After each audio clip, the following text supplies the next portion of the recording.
Hi, welcome to 3G Cooking. Welcome back to the 3G Kitchen. Today we're going to show you how to make refried beans in the Instant Pot. Very simple recipe. One thing I will warn you about is once you make your own refried beans, you're not going to want to eat canned refried beans again. It just, hands down, these are way better. So I've got my 6-quart Instant Pot, and what I already have in here is 9 cups of hot water.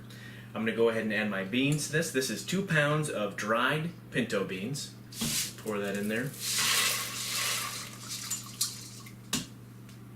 I've rinsed these already, and just in the colander. There is no soaking required.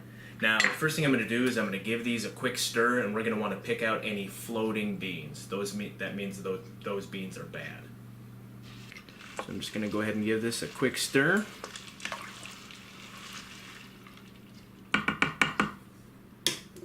Look for any bad beans that are floating. Looks like we've got a couple. I'm just going to pick those out and throw them away.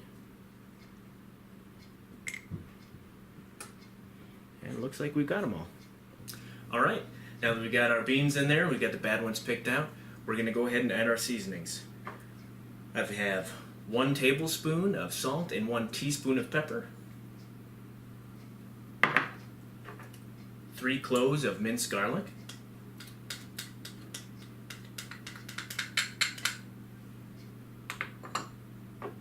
2 tablespoons of white vinegar,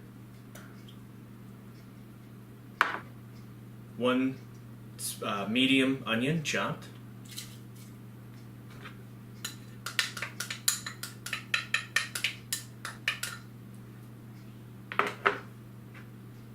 two teaspoons of cumin. Now this is the secret ingredient right here. This is what makes these beans the beans.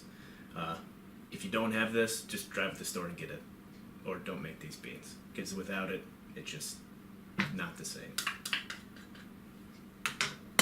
Now this is the optional ingredient. I have 2 tablespoons of tallow here.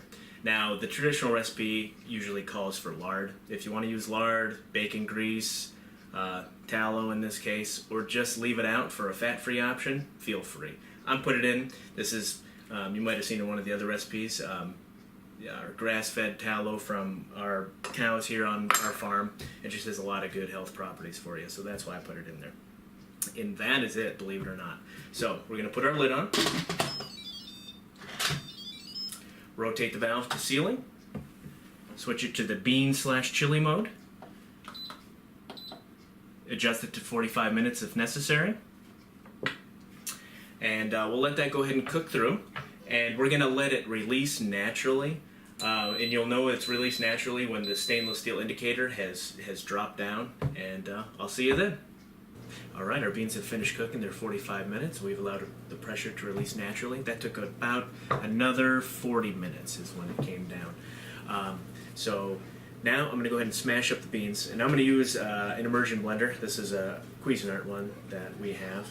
And I'll show you that in just a second. If you don't have an immersion blender, you can use one of these. You know, they make a lot of different varieties of these, just a potato masher.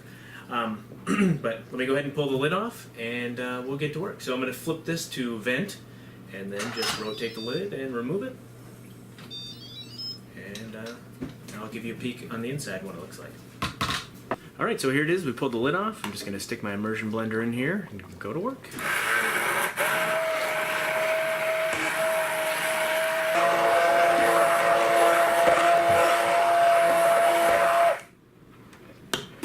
And that looks pretty good right there.